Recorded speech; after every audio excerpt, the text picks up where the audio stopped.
Are you able to see my slides? Yes, sir. Okay, all right.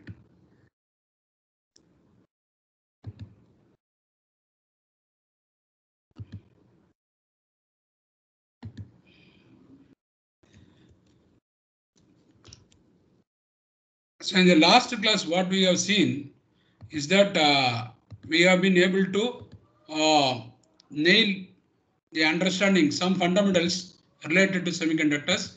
So we'll continue with that and try to define what is a p-type and n-type semiconductor and what does that mean for us before we jump into p-n junction diodes in this course.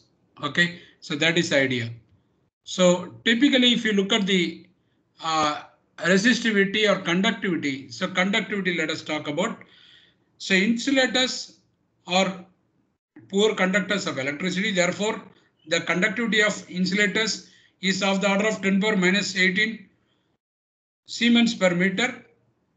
Okay, and it is ohm inverse, meter inverse, both are same unit. So normally we tend to use the unit called Siemens per meter. Okay, it is Siemens per meter. Simply it is written as S per meter. So this is actually equivalent to ohm inverse, meter inverse. Both are the same unit. Okay, so you can see the conductivity of the semiconductors have a wide range, all the way from 10 power minus 8, which is the semiconductor which tend to behave more like insulator, and on the other hand, when the semiconductors, you will see the conductivity is like 10 power minus 3. So what constitutes this wide range all the way from 10 power minus 8 to minus 3 is what we are going to learn through this class. Okay. So if you look at, we discussed about the valence electrons are responsible for conduction, provided the valence electrons are available for conduction. In metals, we have what is free electrons, what is known as free electrons, which means they are free to move throughout the solid. No valence electron is actually in a metal is actually can be attributed to an atom. They are free to move around, wander around the solid. Okay, and if I look at, I will come to the band diagram of metal, insulator and semiconductor shortly. But if you look at a semiconductor, for example, in the semiconductor at absolute Kelvin, the semiconductor behaves like an insulator. Please pay attention. At absolute Kelvin, when I say absolute Kelvin, it is 0 Kelvin. The semiconductor behaves like insulator. The reason for that, those valence electrons, they stay in the ground state. They do not have energy to hop to the conduction band. Only when the electrons are available in the conduction band, they start to conduct electricity. Now you talk about insulator. They are tightly held to the atom. Those valence electrons are never available for conduction. The insulator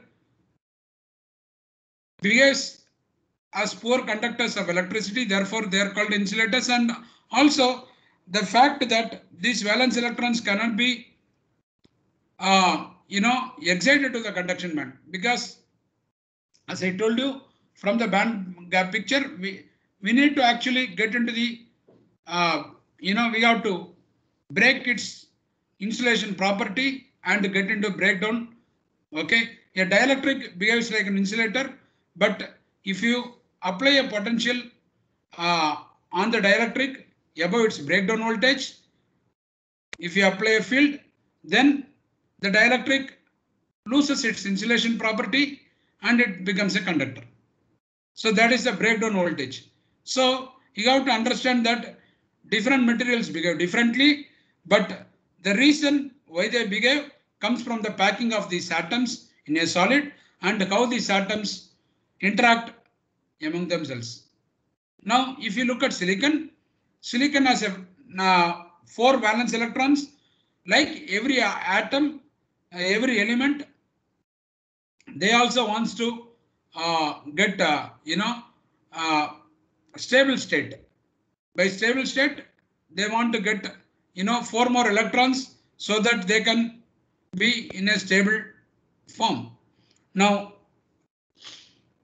those 4 valence electrons, even a silicon crystallizes, we have discussed about this, silicon crystallizes in diamond lattice, and also the chemical bonding involved is definitely covalent bonding. By covalent bonding, it means sharing of electrons.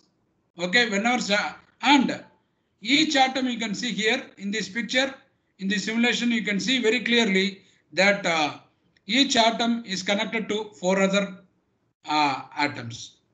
Okay, in tetrahedral bonding.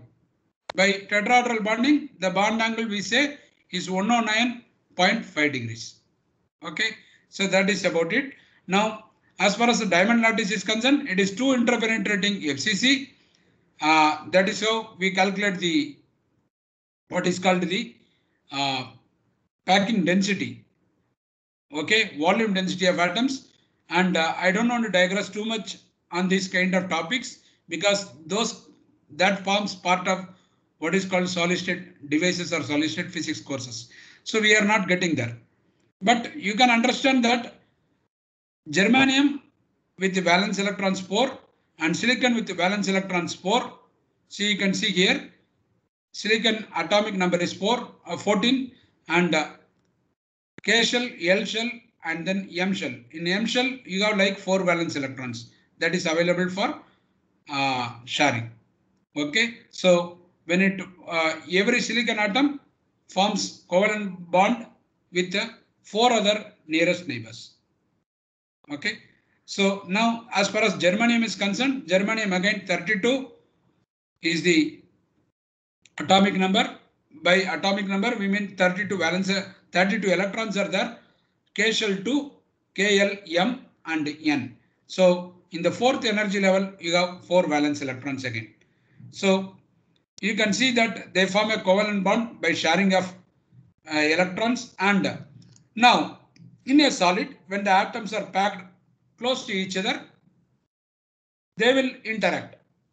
The interaction leads to what is known as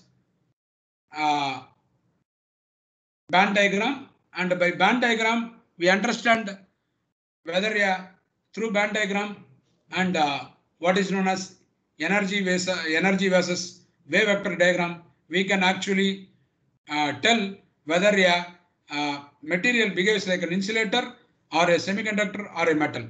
Now you can see there are if you look at the metal, for example, you can see the valence band, okay, is partially filled and conduction band is partially filled because there are free electrons. So the electrons are readily available. That is why copper is a conductor.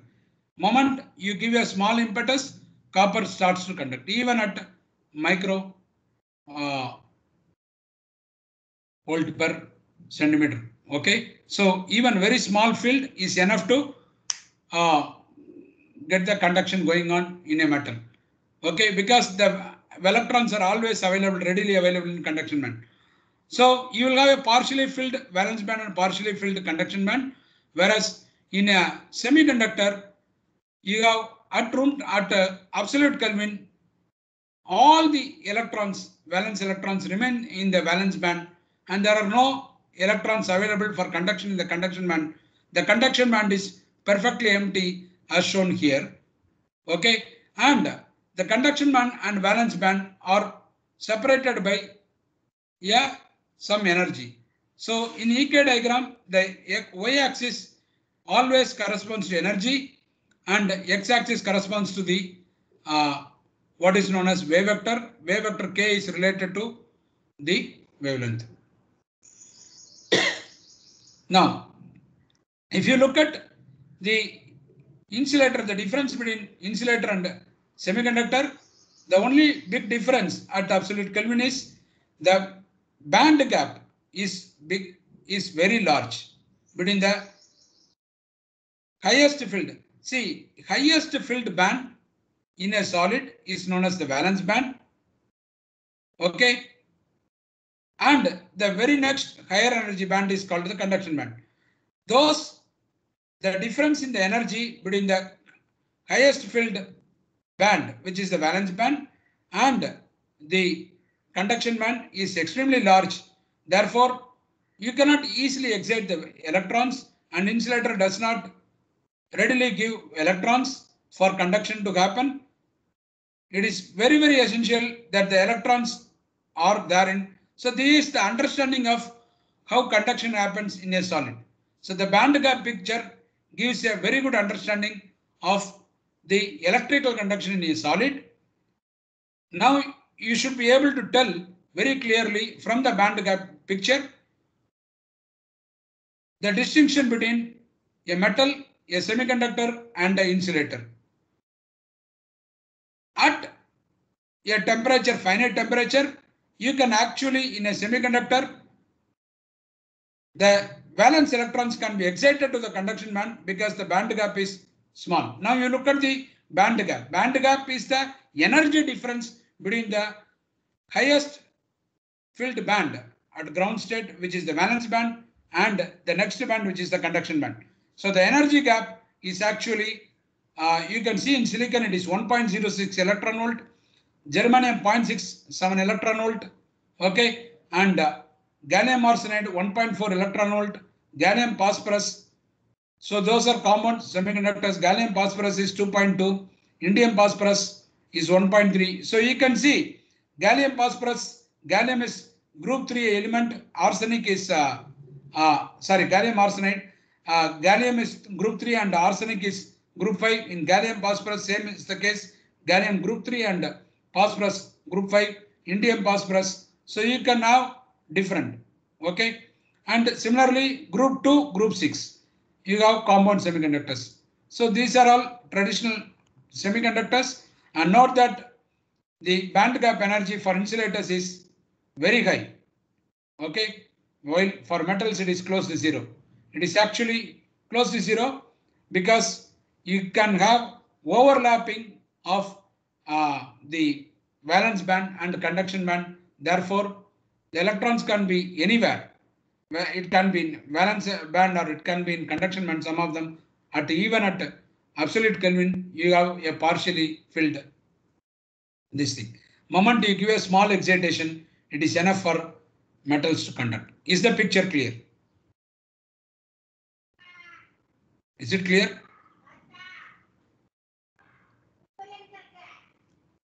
Is it clear? Yes, sir. Yes. All right. Now you go to, I want you to make a very clear distinction at this point of time. Band gap has nothing to do with the barrier potential. Barrier potential is a different concept. Okay, we'll come to that later. Okay, when a PN junction. So don't get confused. Now, electrons and holes. Okay, what are holes? So for conduction to take place, we know that the charge carriers are essentially electrons and holes. Okay. But unlike electrons, holes do not have rest mass. What is a hole? And from the band gap picture, so I already told you silicon forms covalent bonds. So every silicon atom you see has 4 valence electron. Every neighboring silicon atom has 4 valence electron. Each of these electrons form or is shared between the 2 atoms, therefore forming a covalent bond. At T equal to 0, all electrons are bound in covalent bond, which means they stay put with the atom. They don't go anywhere. They don't move around. Okay, they have no energy to move around. Therefore, there is no conduction at T equal to 0. So the answer to the question, does a semiconductor at absolute Kelvin behave like an insulator? The answer is yes, because the valence electrons remain in the ground state and they are not available for conduction. Now, at T greater than 0, the thermal energy break these bonds and an electron hops to the conduction band, leaving the otherwise filled state in the valence band. So whenever the electron hops to the conduction band, they leave what is known as a vacant state in the which band? Vacant state in valence band. So a hole is only there in a valence band. Hole by obvious reasons are not vacant states in conduction band. Is that clear? So hole is nothing but a vacancy created in the valence band, by the excitation of a valence electron to the conduction band, and therefore you get a hole. Now hole and electrons, we hole by, see, electron has a mass. What is the mass of an electron? Rest mass of an electron? What is the rest mass of an electron? 9.31 into 10 to the power of minus 31 kg. 9.1 into 10 power minus 31 kilogram. Okay. Now that is the rest mass. Okay. But you have to understand there is a concept called effective mass. Okay. That effective mass comes because of the interaction of the atoms in a solid, and there is a lattice called crystal lattice, and you can actually, the hole in a valence band, okay, is nothing but a charge carrier. Okay, charge carrier in the sense, because the electron leaves to the conduction band, it is a vacant state. The vacant state is there in the valence band. So we assign, because electron is negatively charged, by analogy we say a hole is positively charged. Okay, now why do I have to bring the picture of hole? Because this is a vacant state in the valence band. Now when you excite a semiconductor, please listen, when you excite a semiconductor, it is not only the electrons in the conduction band that can move around the solid through the semiconductor, it is also the valence electron from a neighboring atom.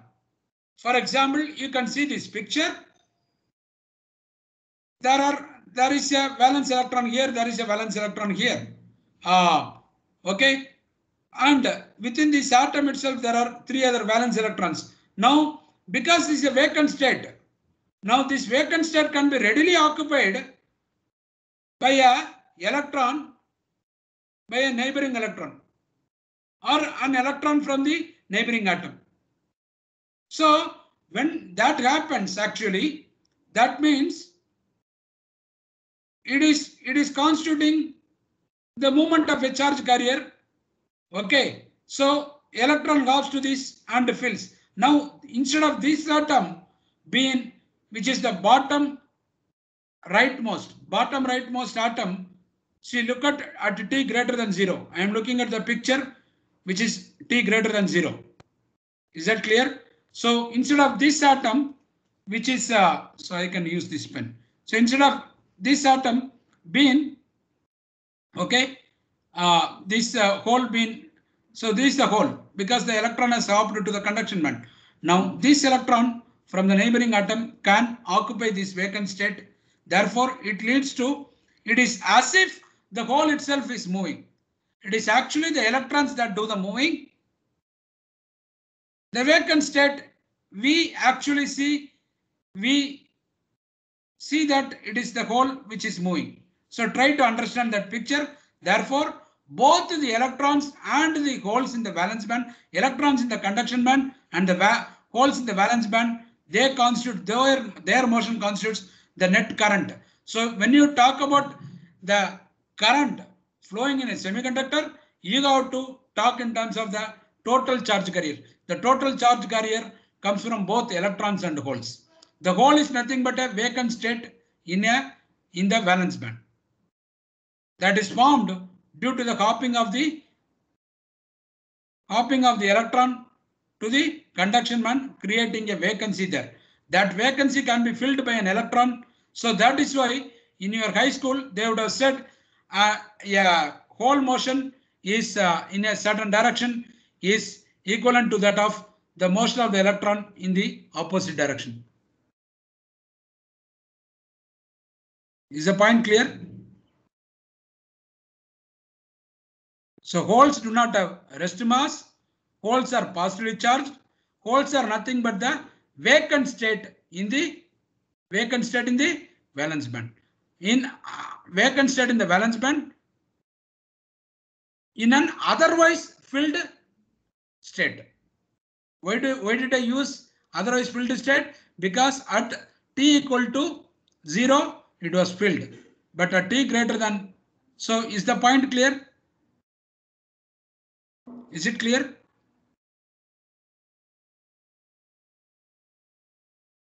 Is it clear? Yes, sir. All right.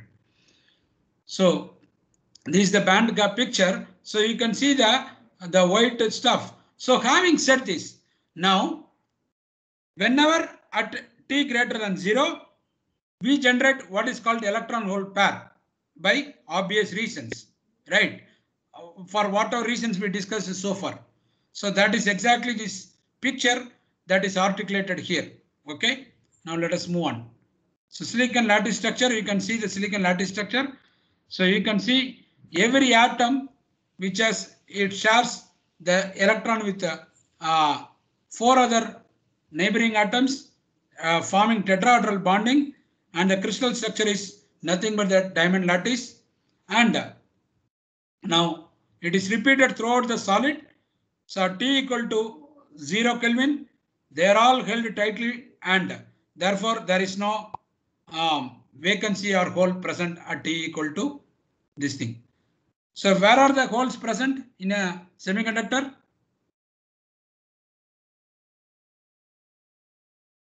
Where are the holes present in a semiconductor? Or what is a hole for that matter?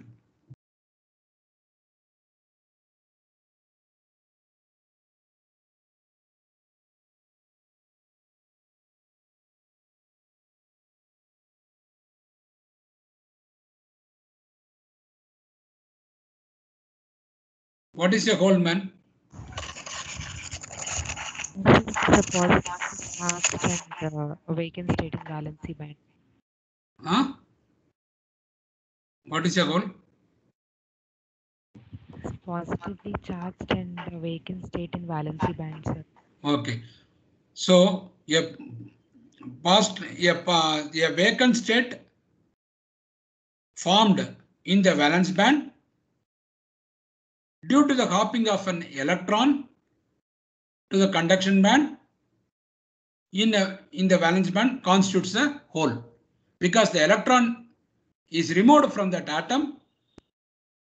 The vacant state is attributed with a positive charge. Is that clear? Is that clear? Yes, sir. All right. Okay. So now, so that is exactly what is captured here in this picture. So we'll move on.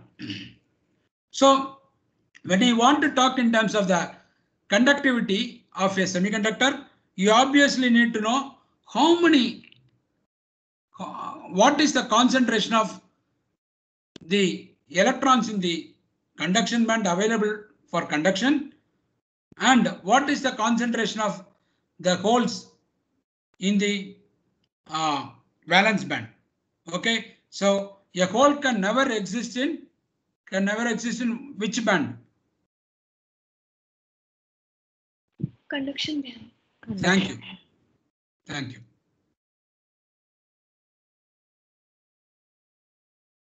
So that is exactly what it is. You see here, you look at here. So now this is a picture at T equal to 0 Kelvin. Now when I add some heat. Okay. So you can see that the electron from the valence band hops to the conduction band, therefore leaving a vacant state in the valence band. Okay. Now that is the free electron, that is the hole, the vacancy left by the electron movement. Is it clear? All right. Now, what is an intrinsic semiconductor and there is extrinsic semiconductor? An intrinsic semiconductor is a perfect semiconductor with no defects and impurities. Okay, and therefore no states are available.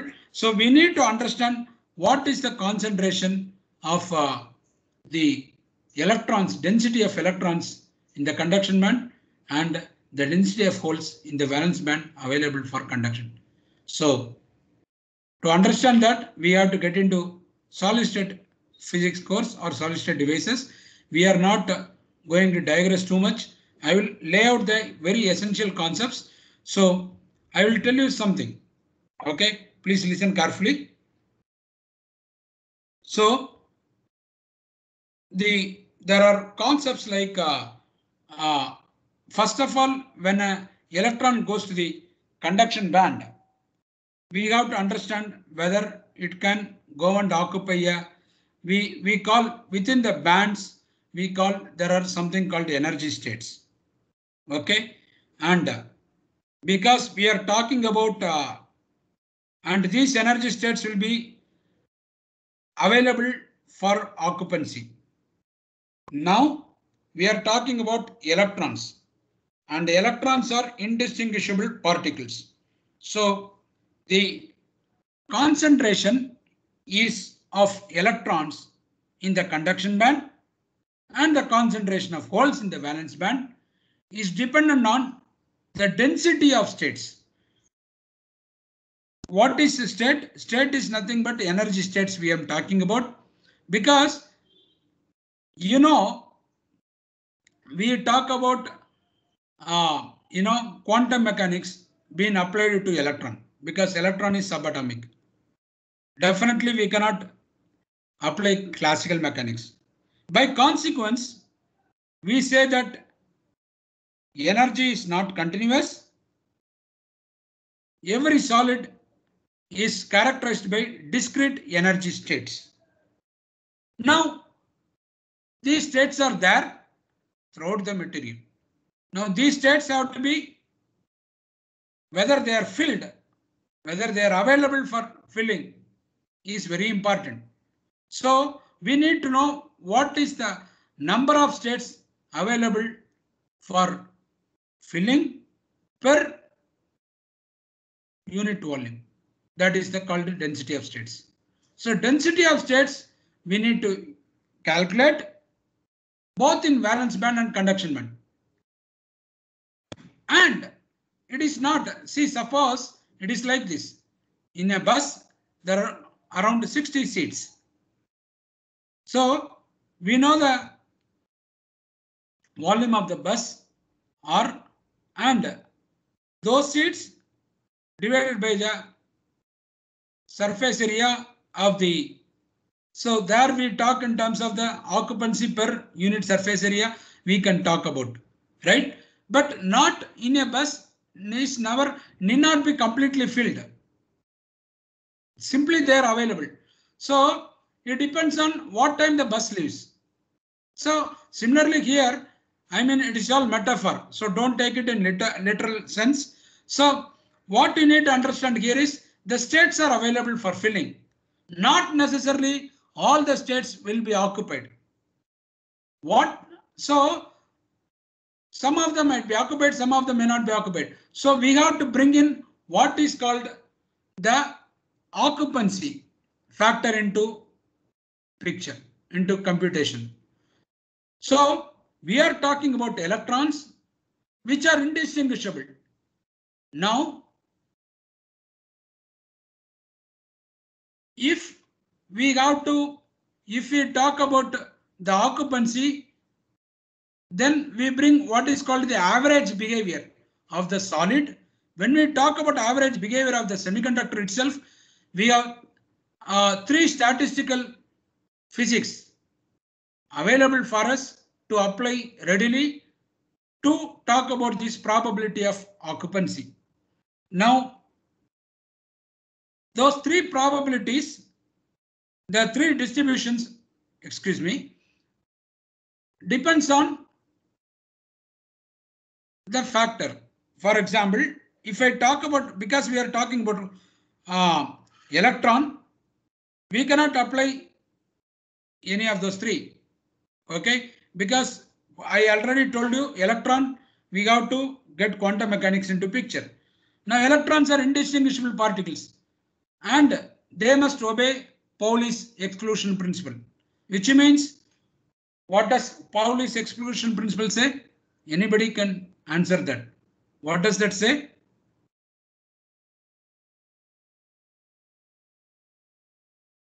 What does that say?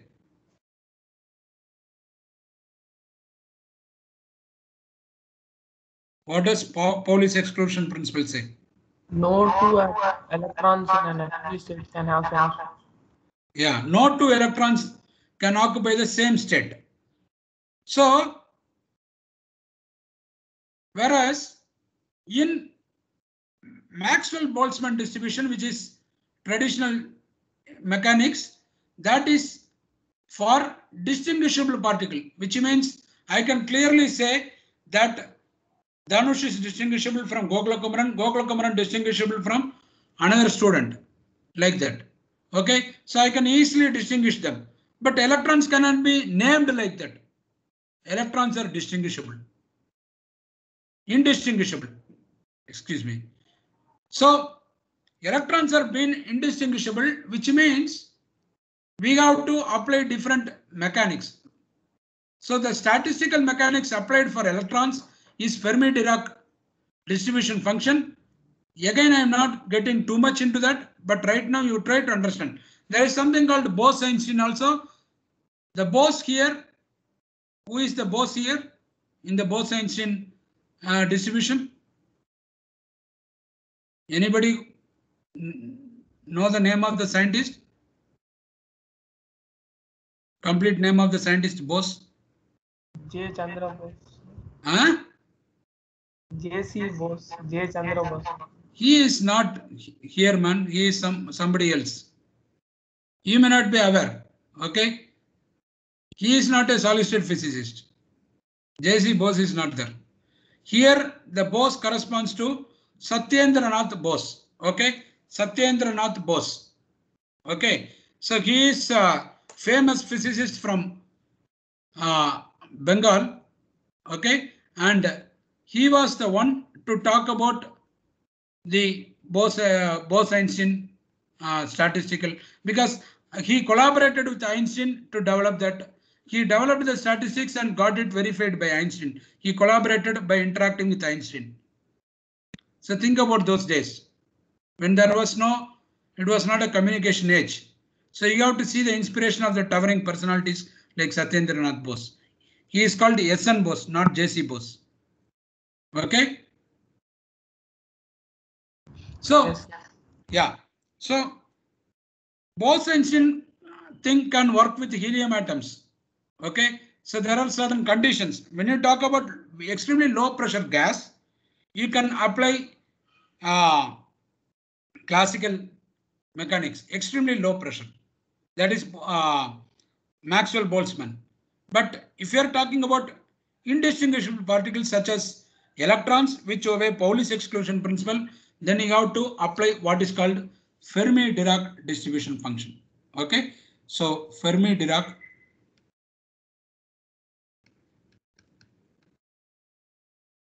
distribution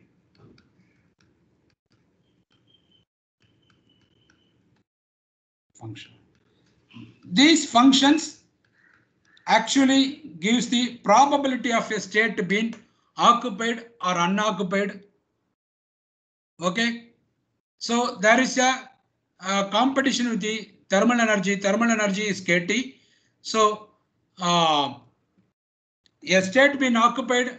So we need to understand very clearly the density of charge carriers, namely the electrons in the conduction band and the holes in the valence band, is actually calculated based on the product of probability of occupancy of the state with the density of states. First, states have to be available, then the probability of occupation comes. So obviously, because I am invoking the probability function called Fermi-Dirac function, the values can only lie between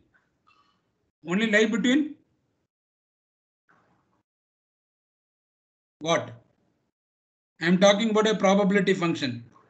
It can lie between only 0 and 1. Thank you.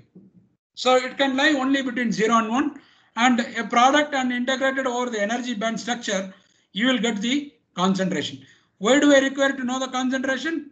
Then only I will know, I can tell if the concentration is of the charge carrier is very high, okay, then I can tell very clearly its conductivity based on, because the conductivity depends on the charge carriers concentration.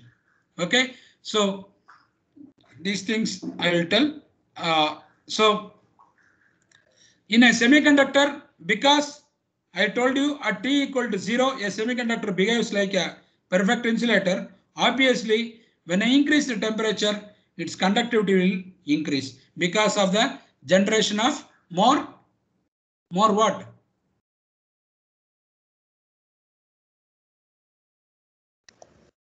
More Free electrons. electron hole pair. Okay, so when you increase the temperature, you have what is called electron hole pairs.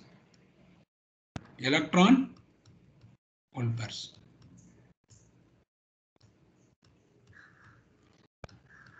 So my aim, so when you want to define what is an intrinsic semiconductor, the conductive, it is intrinsic with coming from within.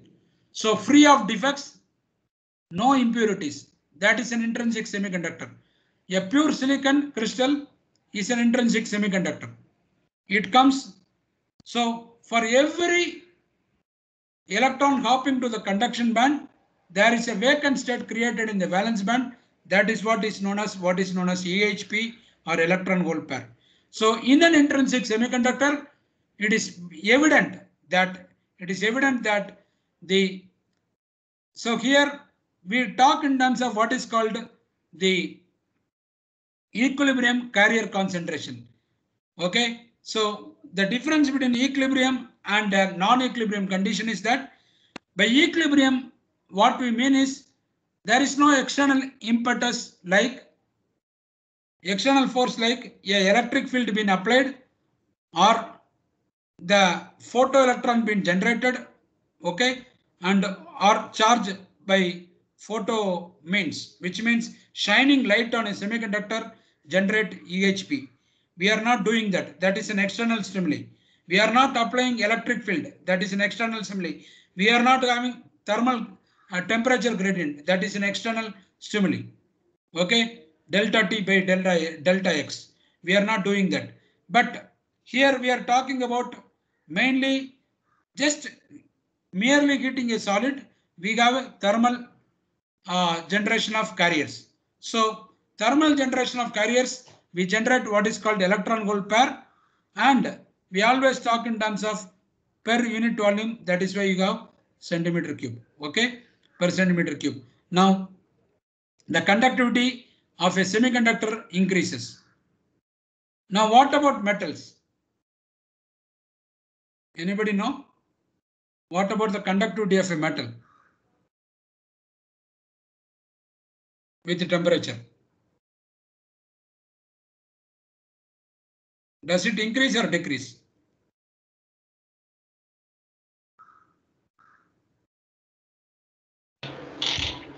Decrease, sir. Decrease. Why? Sir, because as temperature increases, resistance will increase, sir. So conductivity will decrease, sir.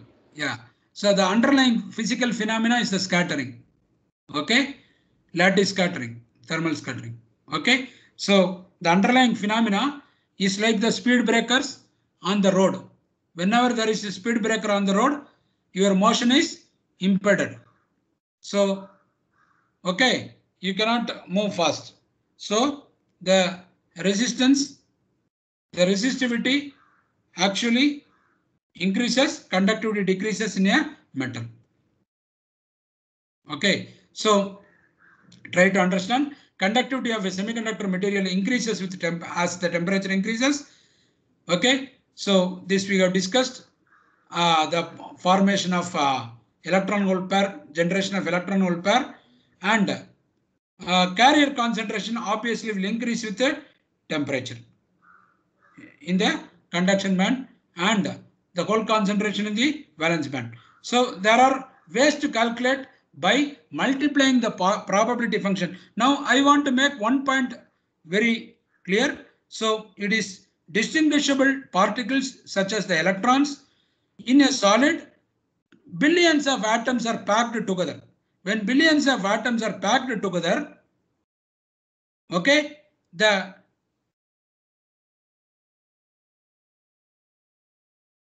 wavelength, okay, the de Broglie wavelength, okay, and is comparable, which means it's very so it is actually, you can see, you can talk in terms of that, and therefore you have what is called the you got to understand that you have to apply the Fermi-Dirac distribution function. Okay, so we talk in terms of the size. Okay, whenever the size of a crystal is comparable to the de Broglie wavelength, we are actually talking in terms of the quantum effects coming into picture. Okay, so that is exactly the case here also in a solid, and we have to understand that these are the elements in the periodic table by virtue of the group 3, group 4, group 6, and these are the elements. They form what is called, for example, cadmium can form a bond with telluride, cadmium telluride semiconductor, cadmium sulfide. Okay, so they are all semiconductors, compound semiconductors. Likewise, indium phosphorus, gallium phosphorus, gallium nitride, indium nitride, okay, and similarly aluminum, gallium arsenide. Okay, some of the aluminum and gallium can go in some kind of depending on the atomic size, they will be going there. Okay, so we have to understand that. Okay, so that is exactly what it is. So you can have a elemental semiconductor or a compound semiconductor. So extrinsic semiconductor, on the other hand, is formed by doping with impurities. By doping, how do I see this picture? Let us see that. So you can, whenever I have you look at this picture, again I come back to this periodic table. When silicon, it is a pure silicon and there are no defects, there are no impurities, then it becomes an intrinsic semiconductor. The carrier concentration is basically coming from the fact that the temperature, it is the solid silicon being heated up or germanium being heated up, constituting electron hole pair, electrons in the conduction band and holes in the valence band. For every electron hopping to the conduction band, there is a hole created. So the concentration of electrons and the holes are what? Are equal or not equal in an intrinsic semiconductor? Equals. Equal. Okay. So, but when I dope the silicon, for example, silicon has a valency of 4, whereas if I dope it with boron, for example, and boron belongs to which group? Boron belongs to third group. Okay. So what is the valency of boron? What is the valency of boron? 3, sir. Valency of boron? 3. So when boron is doped into silicon, it replaces one of the silicon atoms in the lattice with the boron atom. Okay, when I do that, what will happen? What do you think can happen?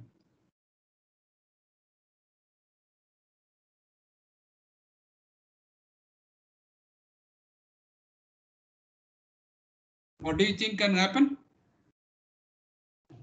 When it is replaced, you will see this picture. I will give you a clear idea. You can see, for example, this is,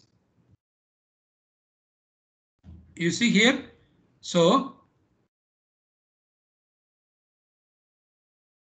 this is my, okay, I moved for, okay. So let me go one step.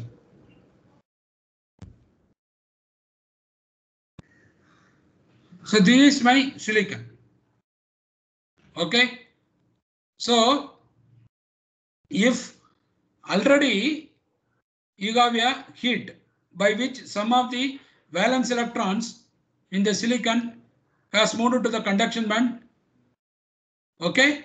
Now we have what is, so this is one way of, in an intrinsic action it happens like that. Now you inject arsenic into this. So you can see when I inject arsenic into this, some of the silicon atoms will be replaced by arsenic. See this carefully. So there are 3 silicon atoms which have been replaced. Now arsenic is which group? Arsenic which group? Arsenic is? Group 7. Group 5, man. Arsenic is group 5. Okay. So arsenic belongs to phosphorus. Okay, group 5. So when it is group 5, okay, it is not group 7. Group 7 is electronegative, fluorine, okay, halogens.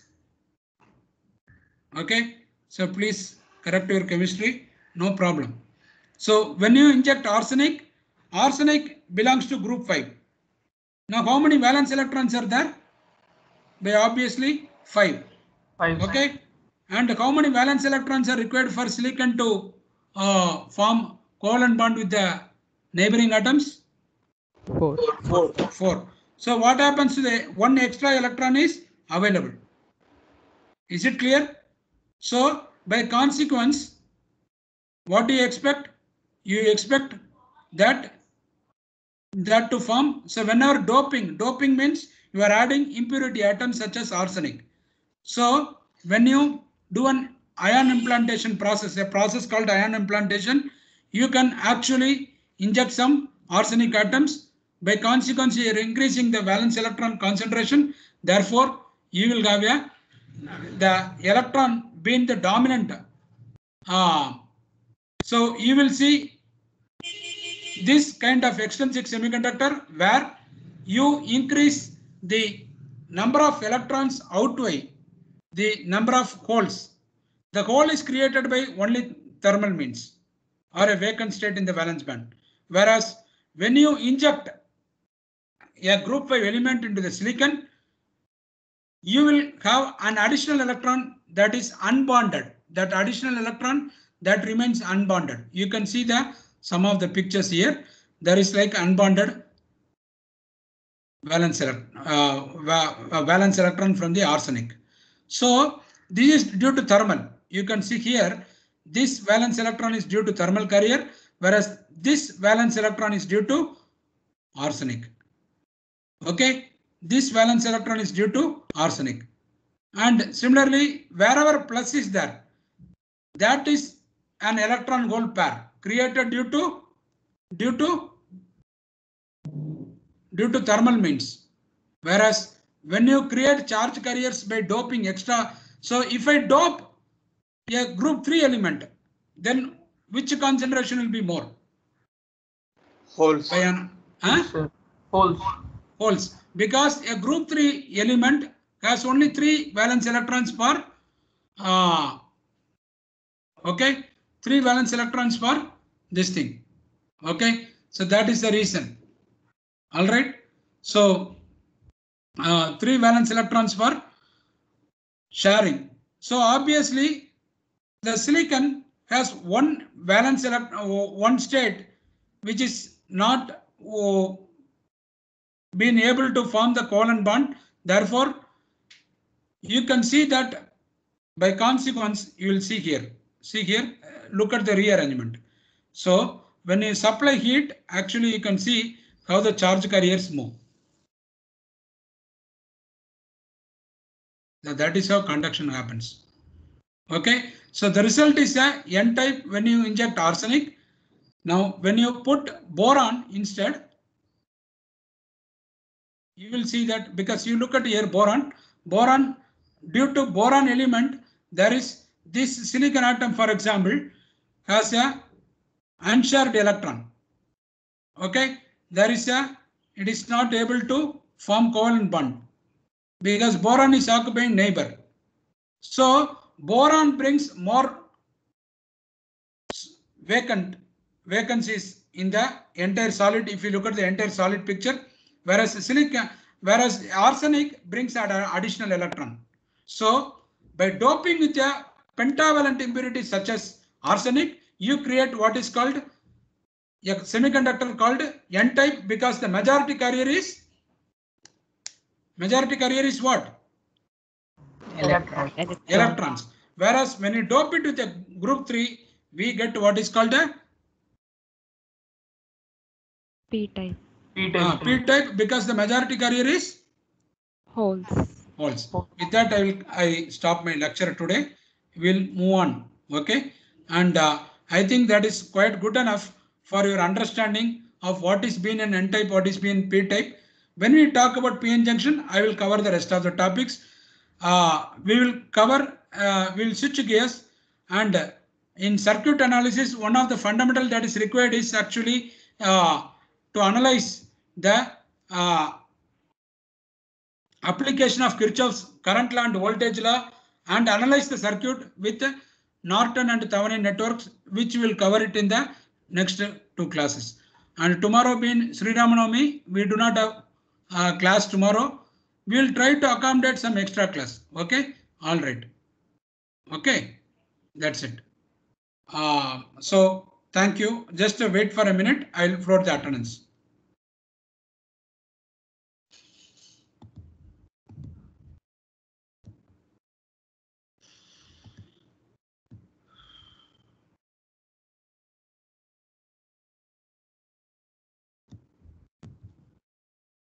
Just a minute.